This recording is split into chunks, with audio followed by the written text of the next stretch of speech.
It's great to be here. This does remind me a little bit of when I taught and teaching my 5th or 6th period class at the end of the day when the students are all tired. It makes learning maybe a little bit more difficult, but I think that we have a great topic today, teacher leadership. And when we get into this topic, one of my goals in this session is to err on the side of the practical and the tactical. So we'll talk theory, but I actually want to put in your hands protocols. I want to put in your hands processes and systems. So I do want this to be a very engaging and practical session, and there are few of us enough to have just make it conversational so that I'm not the only one talking, because that would not be good. Nobody wants that. So my name is Jason Culbertson. I am president of Insight Education Group. I am also involved with the University of Connecticut and QRTA in the Advanced Leadership module. My role in that project has been to support the QRTA trainers. So providing instructional coaching to the QRTA trainers, helping to design the advanced leadership modules. There are 4 of those. And then also designing and developing a trainer guide so that when University of Connecticut is no longer delivering the training, that QRTA will deliver the training. So prior to coming to Insight, I worked for a national nonprofit in the US, the National Institute for Excellence in Teaching, where I was Chief Learning Officer and Executive Vice President. Prior to that, I was at the Department of Education. Prior to that, I was in a school, and I was a teacher leader. And so that's the lens that I have a lot. I've enjoyed every role, including this one. I've enjoyed every role that I've had, but I've never had as much fun as when I was a teacher and a teacher leader in the building, working with both students and teachers all day. Enough about me. I am curious, do we have teachers in the room? Teacher? Principals in the room? Ministry or other like agency, miscellaneous? I'm not sure what else that would be. So, okay, great. Let me tell you just a little bit about Insight Education Group, who we are and what we do. We're a company based out of California, and we work a lot with schools. In the U.S., we have public charter schools and private schools. We work with all 3 types of schools. We work with districts, we work with states, and we also work with the U.S. Department of Education and other large national consortia. Some of our work has been featured in Ed Week, Ed Surge, Smart Brief, all that. Here's really what we do. And this is why I have fun in my current role. We work a lot on school improvement. We come at school improvement from both a macro and a micro level, right? So at the macro level, systems, and we'll talk about those in a moment with teacher leadership. And then at the micro level, some of our people coach math, coach science, coach literacy, those types of things. So we're able to work at both the systems level, but also at a very granular level as well. We do a lot with leadership design. As I mentioned, that's my role with UConn and QRTA. We also do leadership design for states and the U.S. Department of Education. And of course, teacher growth, like I mentioned, with instructional coaching, whether in person or video-based as well. We've worked with Harvard's Best Foot Forward project to do video-based coaching. There's several pieces of current research, including Best Foot Forward and MET study that looks at the impact of video-based coaching. So that's just a little bit about what we do. So has anybody had a training from Columbia University's Teachers College? So one of the things that at Teachers College at TC that we often do is begin with a children's book. So in the spirit of that and the fact that it's late afternoon, I do want to read a book. However, it's a short book, You're just in time for the book. Very good. However, I would like you to think about a very specific lens as we are reading this book, and that is your ideas currently about teacher leadership, teacher leaders. So if that's your lens. Let's read this book. Does everybody know before we start, have you heard of like the old MacDonald had a farm, E-I-E-I-O? Okay, just checking. All right. While it is true that MacDonald had a farm, it wasn't much of a farm, and he had no animals, none at all. I really must have some animals, he said. So what did he buy? He bought an elephant, and he bought a baboon, and he bought a lion. In the morning, MacDonald and the elephant went out to the field to do the plowing. Much later that afternoon, there were still some chores to be done. There were eggs to gather. There was milking to do. MacDonald was weary and went to bed early. But while he was sleeping, the animals decided to leave, and so they did, without a sound. When MacDonald awoke, he had no animals, but his neighbor offered to help. That evening, the neighbor sent over a horse, a cow, and a chicken, and MacDonald was thankful for his new animals. So after a good sleep and a healthy breakfast, he was eager to start work. He had eggs to gather, the milking to do, but first the plowing. So, find someone close to you, turn to that person, let's do just sort of a shoulder partner. Through the lens of teacher leadership, why would I begin with this story of Old MacDonald's farm through our lens of the concept of teacher leadership? What's the significance of this story to our topic today? Take about 2 minutes with a partner. Why do we start with this story? Okay, let's share out. Which table wants to go first? It's a 50-50 chance I can call on a table or a table can volunteer. Tell us one. Well, we talked about there is no coordination between the tasks and the audience. The task and the audience. And we talked about he had objectives, but he didn't know how to ask it from his students or from his objects. Right. The other objects. So Ishkan said something else. He said that maybe the tasks, like sometimes we give student tasks that they are not capable of performing.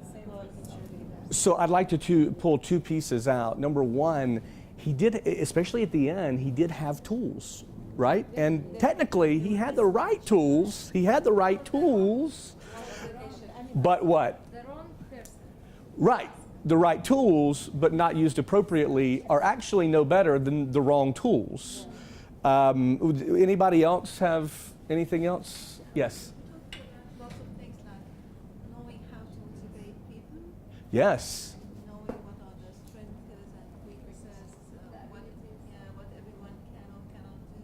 That's really important. So Daniel Pink, Daniel Pink has a book called Drive, and it deals a lot with motivation and intrinsic motivation, and making sure that as we look at people in terms of their roles, that we're giving them things that they feel fulfilled.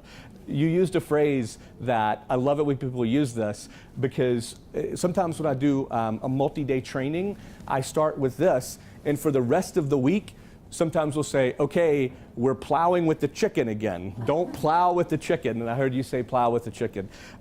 So again, we're looking to make sure that not only do we have the right tools, but they're deployed in the right ways. So I think this is very applicable for teacher leaders. In fact, we were talking about students and making sure that what we're asking the students to do, they have the tools and resources to do. Same for the teachers, right? So, or teacher leaders. So whatever we're asking the teacher leaders to do, they need to have the tools and resources to be able to do those. So you're probably familiar with some of the research by Hanyashak and Rivers and Sanders, but a lot of what we're going to talk about today is this notion of a lever for change. And we know that the number one school-related impact on student achievement is the impact of the teacher. But also keep in mind the number two related impact on student achievement is the principal. And the principal is the number one related impact on teacher retention. So when we talk about instructional leadership teams, what we're doing essentially is we're looking at those two groups as part of a very effective lever called an instructional leadership team. All right. Maysoon, you missed my old McDonald's story. Remember the old McDonald's story? I will catch Okay, sure. Okay, I'll hold you to that. So I mentioned earlier that I really want this session to be useful and practical. That was my goal in designing. So here are three things that I hope that you walk away, well, I know you'll walk away because I'm going to hand them to you, but I hope you find them useful. One of the things, we're going to go through a protocol for instructional coaching. Then we're going to talk about a protocol for a PLC. Then we're going to talk about a protocol for an instructional leadership team. So by the end of our time here today, you're going to have those protocols. We have handouts. You're going to have those protocols. So now this has decided to not work. Oh, there we go. So, what are teacher leaders? For those of you who work in a school, do you have teacher leaders in your building right now? Thumbs up if you have, currently, if you work in a school, thumbs up if you have teacher leaders, thumbs down if you don't have teacher leaders in your building. If you work in a school, thumbs up. Subject leader or it's different? So you tell me. Right now, you're defining it. We'll define it in a moment. But when you think about teacher leaders, do you have them? Do you not have them? Yeah, but we needed to define it. Exactly. So I don't want to define it first. I want you to define it, then I'll define it. There's a very specific reason I'm doing that. Teacher leaders, no teacher leaders. Sideways, that's a good one. I like that. Sideways, not committing. Here's why I asked that question, because I was hoping that someone would do that, and I would say, you know what, even if you don't officially have teacher leaders, you do have teacher leaders. Every school has, this is the whole point, every school has teacher leaders. Sometimes they're just informal teacher leaders. Those are the teachers that other teachers just naturally go to. They may have no title. They may receive no more salary or compensation than anyone else. But because of maybe it's experience, maybe it's personality, maybe it's some other factor, but those become teacher leaders. Now, we can talk about more formal teacher leaders. So it was a trick question. So we can talk about more formal teacher leaders, and we can call those a lot of different things. The four examples I'm giving you today, and you could probably name more, we could add to that list. Instructional coaches, curriculum coordinators, literacy or math coaches, mentor teacher, lead teacher, master teacher. There are many, many, many titles for the formal teacher leaders.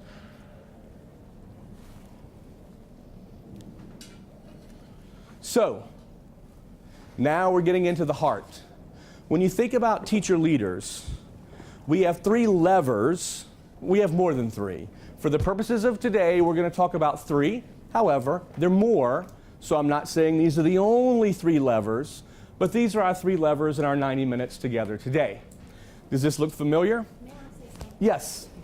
Every teacher should be a leader if he leads his students to understanding and using their knowledge and skills. That is very true. If we're talking about the word leader in a very broad sense, just by being a teacher, you're a leader to the students. Absolutely. So today, to nuance it just a little bit, we're really focused on teachers who lead other teachers. That's our focus for today, but that's a very good point. So as a reminder, our three levers for change: instructional coaching, leading PLCs, and being a member of an instructional leadership team, which is an example of distributed leadership sort of in action. So we have another turn and talk. When you think about working with adults, what do you think are the most important competencies when working with adults? So with a partner or at tables, it's fine. It's after 5:30, so the rules are not the same after 5:30. It's a lot easier. So just turn to someone or a table and list out, take about 2 minutes. What are some competencies that a professional, and you can even have in mind a teacher leader, should have when working with adults? Take 2 minutes. So working with adults as like sharing knowledge, like okay. Like an example? Yeah. Communication skills, yes. That would be one. That's a competency that you, because if you can't communicate, you'll have a tough time working with adults. Well, you have a tough time working with anybody, but adults especially. So think of others. What others, like communication skills? Yeah, no problem. Okay, so I heard this table say a phrase or a word that we started out with. When we talk about the most important competencies in working with adults, what was the first thing that this table said? Communication. Communication skills, right? So that's important for working with anyone, but maybe even especially in what you're looking for teacher leaders in working with adults. So communication skills. We were also discussing that you're facilitating the knowledge that they have. It's not about teaching, it's more about facilitating. You're facilitating, very good, facilitating, not necessarily direct instruction, but more like, you know, I paid someone a compliment a few days ago. They were doing a training, and I told him that I really appreciated his facilitation style because he was just a vehicle. It wasn't about him. He was simply a vehicle to facilitate the group. So absolutely, let's get another table. What's something that you guys said over here? Time management. Management? Time management. Time management. Wow, time. That's a big word, right? As teachers, as principals, as educators, as humans, that's a very scarce resource in 2017. Nobody has enough time. So time management. When we talk in a moment, and by the way, I apologize. Maysoon knows this. My handwriting is terrible. I apologize. I'm trying. But we talk about time management. We're going to look at a professional development, a PLC model in a little bit. And one of the key components of this model is that it does not, because of the way it's structured, it doesn't waste teachers' time. So we'll talk more about time management. What are some other competencies that you would look for in teacher leaders? What about somebody from this table? Empathy. Ooh, very good one. Empathy. Why is empathy important? Because I have to put myself in a student's place in order to understand everything and in order to treat him in a good way, in order to teach him in the way that he needs. So exactly, so think about, as we talk about some of these different levers, right? Instructional coaching, leading professional development, and being part of a leadership team. Empathy with instructional coaching, empathy in the PD, putting yourself in the other person's shoes and understanding how they may think, how they may feel. That's a very, very good competency for a teacher leader. Let's try to maybe get one or two more. Anybody else got one? Accepting differences. Which is, I think I heard somebody say open-minded. I'm going to say that's sort of synonymous. Synonym, open-minded, accepting differences, very similar. Anybody have one last one? Yes? Experience. Okay, I'm going to tell you a story about that in just a little bit. One more time. Experience doesn't mean repeating yourself 10 times. Oh, very good. You know, so in the United States, I've been working with teacher leaders for a long time, like 15 years. And one of the things that sometimes when people are looking to hire teacher leaders, they look for the people with the most experience. Well, I had a principal tell me when we were talking about a particular teacher who was applying to be a teacher leader that this person taught 1 year, 22 times. 1 year, 22 times. The person just wasn't growing. They taught 1 year and just did the same thing 22 years. So it seemed like they had a lot of experience, but when you got one level deeper, not really. So yeah, we'll definitely come back and talk more about experience. Yes? Since we're talking about leaders, do you think they should have like a vision and a passion towards the outcome of this? I think we have to have a vision, and I can't imagine not having a passion. So let's put that on. As educators, look, I mean, not many people got into education for the money, okay? So if you didn't get in it for the money and you don't have that, it's gonna be tough, okay? So I know we have a few more. Let's move on, but I have one question. Look at this list for a moment of the ones that we compiled. We have communication skills, we have facilitating, we have time management, and let's even add to management. Let's do this. Let's add a word to management, respect. And what I mean by that is respect for other people's time. Okay? We have empathy, we have accepting differences, we have experience, and we have vision and passion. Take a moment, and you can only pick one, okay? Which one do you think would be the most difficult to train a teacher leader on who did not have it already?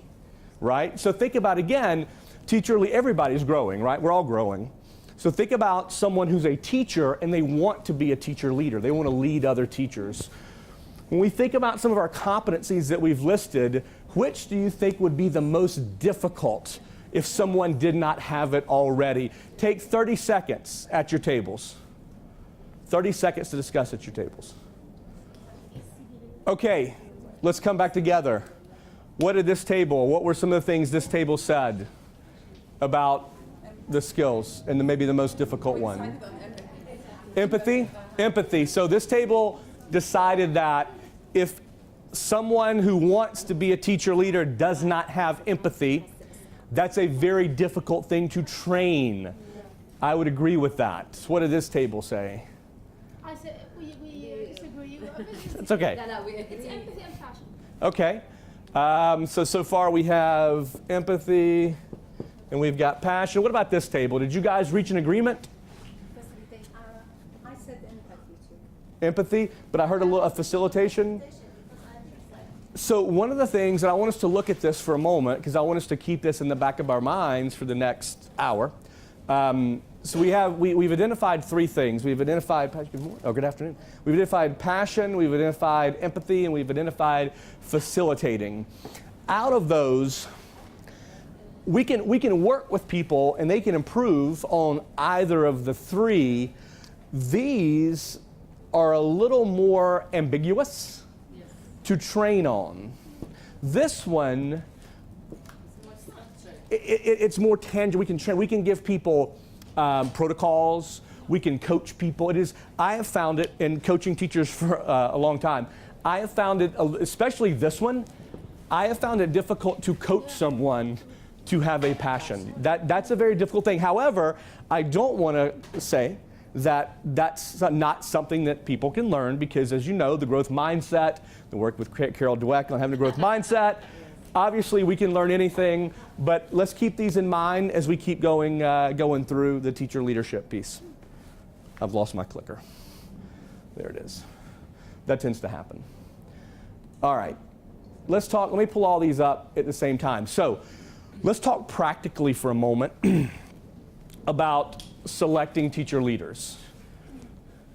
So I've been involved with a lot of different schools and districts and states in creating the positions of teacher leaders, in identifying the duties of teacher leaders, in selecting teacher leaders and training them, in looking at do they come back again next year, and also, of course, evaluating teacher leaders. One of the things, when we think about a school that decides to invest, both in terms of time and sometimes money, in teacher leaders, one of the things that is absolutely critical is that we make the right decision of who is a teacher leader. Now, one of the reasons that I had the question about adult learning is different. I've seen, and you've probably seen this as well, very, very good teachers. In fact, teachers who were exceptional, right? Exemplary teachers. But they do everything so automatically. They're so good that they actually have difficulty breaking down to other people their metacognition, why they do what they do. They sort of know it, but sometimes they do it with such automaticity that they have a tough time communicating it to others. Sometimes those are the same people who then just can't understand why others just don't do that, because to them it's so natural. So a lot of what I've found is a lot of those great teachers make terrible teacher leaders because they can't communicate with adults. So in the selection process, the key thing here is to think about what is the teacher leader going to be doing, and then to design the selection process with authentic tasks to measure that. So for example, just have a handout, and I don't want to spend too much time on this, but it's just a resource for you later on. In fact, I'm not going to really go through this, but I'll preview. But the whole idea is, because this would look different for different schools, but the whole idea is on one column, you identify a role of a teacher leader or responsibility.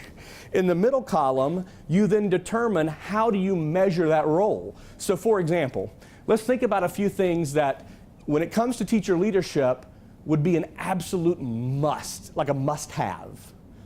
Anybody got one? Well, when you think of a teacher leader, what's a must in terms of skills? Communication. Okay, so communication, let's take that one for a moment. Let's take communication skills. I agree. So in communication, that's coaching adults. So coaching adults, so what will we do?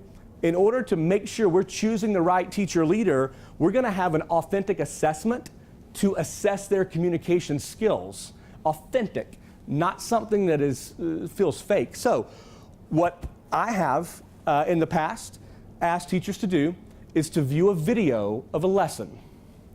Then come in and role play, I will be the teacher and they will be the coach.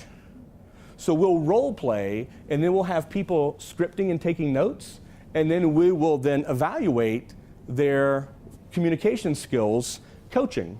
So again, it's something that we've identified as critical and we're going to measure it. Think about something else that's a must for a teacher leader. You got to be a good teacher. If you're going to be a teacher leader, you have to be effective. Maybe sometimes not exemplary, but at least effective. So how could we measure that? How could we measure that? Being effective for the lead teacher. Or what about have them submit a video? Yeah. Submit a video of a lesson, 30 minutes. So my point is I'll just pass these out now. But my point on all these, it's almost, do you know the concept of backward design? Yes. Backward design?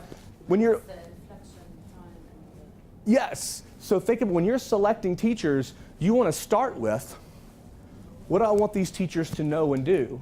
Then I want to build a selection process based on that. So again, this is just a little sample resource.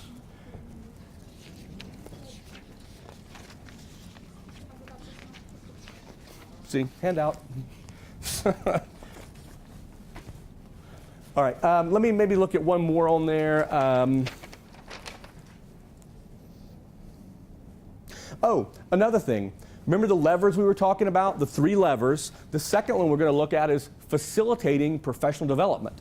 Well, in order to facilitate professional development, you've got to be able to do that, right? You probably need that to facilitate, probably that, maybe some of that, and some of that. So when we think about facilitating a PD, that does look different than a classroom lesson. So have them come into the interview and facilitate a PD session with the interview committee. Give them maybe 15 minutes and say, in 15 minutes, design and deliver some professional development to the group. My whole point on this is it should all be authentic tasks, right? Because I've seen so many schools in so many districts do an interview where someone comes in, sits down, someone else is there, and they're answering questions. Well, tell me about, what do you think is effective instruction? And people know what to say. They can say, oh, well, of course, thinking and problem solving and teaching students to work in groups with one another. And then if you ask someone, well, how do you facilitate professional development? And if they know, my point is, people know what to say in an interview, right? But it's, exactly, but it's very difficult to fake delivering PD if you can't deliver PD. It's very difficult to fake good instruction if you can't deliver good instruction. So point being, the phrase that I would use is quality control. It's your quality control mechanism. So once you have these people in place, let's go through this quickly, then we have to provide training.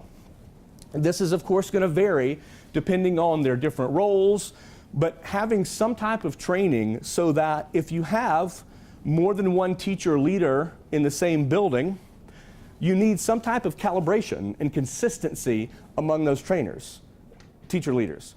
Because what you don't want is for different people to deliver different messages. Gets everybody confused. It also makes people angry. So, because like, you know, if we're both teacher leaders and we come into your room and you sort of teach the same way, and I tell you, hey, you know, your questioning was great, your higher level questions, the way that you were on your depth of knowledge and blooms, and then you come in and you kind of do the same thing, and you're like, question, oof, we got to really work on that. And then you're going to be upset because you're going to see that we're inconsistent. Exactly. So in working with schools, we want to create a system approach so that all of our teacher leaders with the principals are all calibrated. Then we talk about retention of teacher leaders. One of the things that I like to say that I don't know if it translates well at all or if this is going to resonate, but in the US sometimes we give people these awards, not in education, but they're called Lifetime Achievement Awards. And it's for sometimes movie stars because they've done a lot of movies and people like them, and so they get this Lifetime Achievement Award. What I like to tell new teacher leaders is that this is not a Lifetime Achievement Award. This doesn't mean because you're a teacher leader this year that you'll be a teacher leader next year. Because why? Because we're constantly evaluating. Do we have the right people in the right places, in the right seats? Yes? Doesn't that create major conflict if you do that to teachers? And if the teacher community, they get really pissed off if you do that. Why? Because you're giving them that credit of being a leader. Right. And then you take it away from them. Oh, well, let me say this. That's a great question. That is a very great question. Most teacher leaders, when they hear about the position, so your school decides we're going to advertise and we're going to do these selection process for 3 teacher leaders. And everybody says, hey, that sounds good.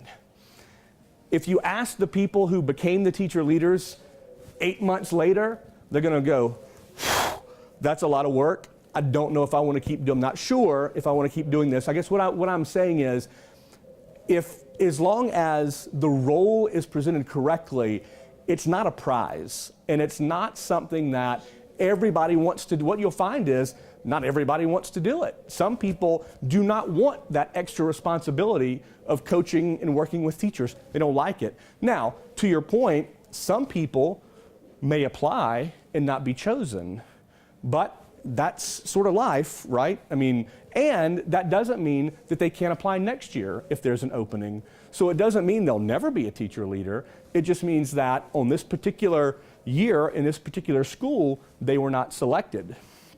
What some schools do is they even create tiers of teacher leaders so that to be able to include more teachers on the instructional leadership team, they'll have a level of lead teacher and then mentor teacher. And so the mentor teacher is on the leadership team, but maybe doesn't have as many responsibilities. So it's almost like a career ladder, so that you can do one and then maybe do the other. Good question, but you'd be surprised. And a lot of people also, last point on this, a lot of people will self-select out after the first year. And they'll think, you know, this isn't exactly what I thought it was. I just want to go back and teach. And that's okay, that's good, that is a good thing, because they thought they wanted to do it, they gave it a try, and they decided this is not for me. I just want to work with students. And that's an okay thing. More of a role play more than a position? So yes, it depends on the school, but sometimes yes, sometimes no. Sometimes it is a position, and sometimes it's a role in your current position. So it depends on the school. In the U.S., a lot of schools have, we looked at different titles, but instructional coaches, and they do not teach students directly in their own class, but they go and model lessons in other classes. And then we have other teacher leaders who have their group of students, and then maybe for an hour a day, they're able to go and work with other teachers. So again, it just depends on your context. Do you have a question? Yeah. Is there a difference between experienced teacher and the lead teacher? So one of the things that we were talking about between experienced and a lead teacher is just that when we're using experience as a criteria, we just have to be careful because experience does not always mean effective. So in fact, in the sheet that I handed out, the overarching theme of that is effective. Because nowhere on this sheet does it say how many years did you teach. In fact, nowhere on this sheet is there really even the traditional job interview that I was sort of modeling. Nowhere on here does that exist. This is all authentic assessment. And the one piece that I didn't mention is each of these pieces should have a rubric. So you shouldn't be just watching and putting opinions. You should be, whether it's the lesson video or the coaching or their lesson analysis, there should be a rubric so that you are being very quantitative and fair and transparent about what you're doing. Okay, 3 levers we talked about, or we're going to talk about. The first one is instructional coaching.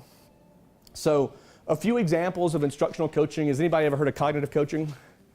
Cognitive coaching. And then coaching for change. That happens to be Insight's manual on coaching. What I want to do, just for a couple minutes, is I want you to think about instructional coaching. When someone coaches and questions. And I want you to think about as a table and come up with a few things here. And let's just focus on what you want, right? If you were getting coached, what do you want from that coaching session? If you were the one getting coached, take about 2 minutes at your table and just list out as many things as you can. That if you were getting coached, what do you want out of that coaching session? Through an instructional teacher leader? Yes, for this one, you could be getting coached from a teacher leader or a principal or anyone, but just a coaching session, what do you want from that coaching session as the person being coached? Okay, let's list a few things. So again, as a reminder, the context here is you're the person receiving the coaching. What are some things that you would want out of a coaching session? Who wants to start? So, and the classroom management and like the instructional strategies, those maybe all fall under the broader category of techniques. Support, one of the things that you've probably heard a million times is that coaching and observation should be growth and not gotcha. Right, the gotcha. We don't want it to be gotcha, we want it to be support. What else? What about you guys? What did you have? What would you want from a coaching session? Sometimes a reflection of what's going on. Oh, good word. What else? Yes? Been there, done that. Like, I wouldn't take coaching from a non-teacher. Okay, how about this word for that? Some credibility. Credibility.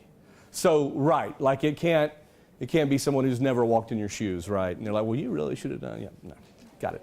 All right, what else? What are some of the things that you want out of a coaching session? Yes, Mason? Something that has long-term impact and deep impact on my practices. You want it to be impactful, right? So imagine a coaching session. Remember we talked about time management and being respectful of people's time? Imagine you dedicate 30 minutes or even 30 minutes to a coaching session, and the coach is talking to you about the way that you handed out the papers to the students. Is that impactful, Maysoon? Not really. Did that take 30, should that have taken 30 minutes? No, that can take 10 seconds. So Maysoon's onto something here with impactful. We want this to change. I mean, you really want it to be something that you can use and transfer into other lessons as well. So think about this too, from a coach's perspective. If you coach on content, right? Think about elementary school for a moment. If you coach on content, sometimes it's difficult to transfer content. If you like from math to literacy, that's a little tricky. But if you coach on pedagogy, right, you can transfer that from science to literacy to math to foreign language, whatever it is. If it's good pedagogy, it just transfers easily, and it can be more impactful. What else? What are some other things that you want from a coaching session? Yes? Not directive? Non-directive.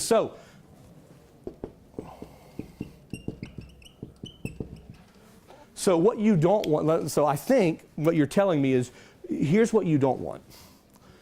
When I came in your classroom, here's what I saw, and here's what I think about it. And next time you need to do X, Y, and Z, and I'll be in to watch that. Directive. Do you own that? No. That's not yours. You know why? Because I didn't give you a chance to do that. Yes. There's one point that where you're coaching some behaviors, but not some personal issues or some personality. So great. To differentiate between the person and the action. That is a great way to frame that. You are coaching behaviors, and you are coaching a lesson or PD. You are not necessarily coaching. It's not a judgment on the person as a human. It's on, hey, I saw a lesson. In fact, when we talk about coaching, be careful with your language. So don't say things like, you did. Instead, in this lesson, I observed. See the difference? When I say anything, you did, you start to like, whoa, who's this guy? Whoa. But if I say in the lesson, the other thing, and I've seen so many, especially in young principals too, make this mistake. So let's just say that we're coaching.